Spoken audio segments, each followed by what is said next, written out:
தஞ்சை ஜோதி அறக்கட்டளை நியூஸ் 7 தமிழ் அன்பு பாலம் மற்றும் தஞ்சை மாநகர போக்குவரத்து ஒழுங்கு காவல் பிரிவு சார்பில் அண்ணா சிலை அருகே சாலை பாதுகாப்பு போக்குவரத்து விழிப்புணர்வு நிகழ்ச்சி நடத்தப்பட்டது. இதுகுறித்து ஜோதி அறக்கட்டளையைச் சேர்ந்த ஆர்த்தி என்பவருடன் நமது செய்தியாளர் சரவணகுமார் நடத்திய கலந்துரையாடலை தற்பொழுது பார்க்கலாம்.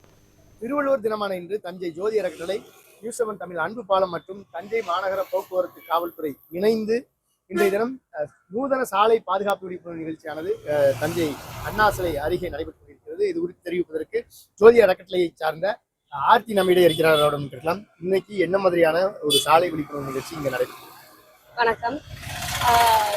விபத்தில்லா தஞ்சையை உருவாக்க வேணும் அப்படின்றதுக்காக நியூஸ் 7 தமிழ் அன்பு பாலம் ஜோதி அறக்கட்டளை இணைந்து பல்வேறு விழிப்புணர்வு நிகழ்வுகள் நடத்தி கொண்டு வருகிறோம்.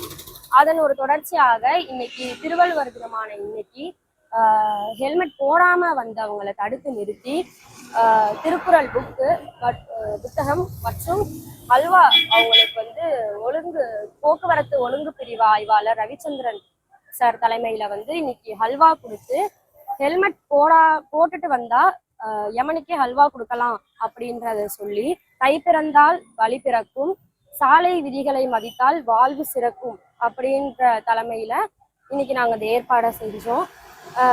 இது மாதிரியான விழிப்புணர்வுகள் மற்றும் பல்வேறு நலத்திட்ட உதவிகள் ஜோதி அறக்கட்டளை சார்ந்து தொடர்ந்து நடைபெறும்.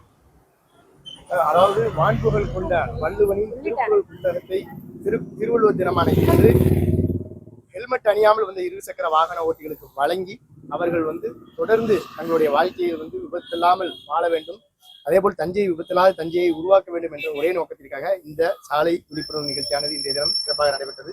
தொடர்ந்து ஜோதி அறக்கட்டளை மற்றும் நியூஸ் 7 தமிழ் அன்பு பாலம் சார்பில் விபத்தில்லா தஞ்சையை உருவாக்க தஞ்சை மாநகரம் முழுவதும் இது போன்ற விழிப்புணர்வு பிரச்சாரங்கள் தொடர்ந்து செய்யப்படும் என தெரிவித்திருக்கிறார்கள்.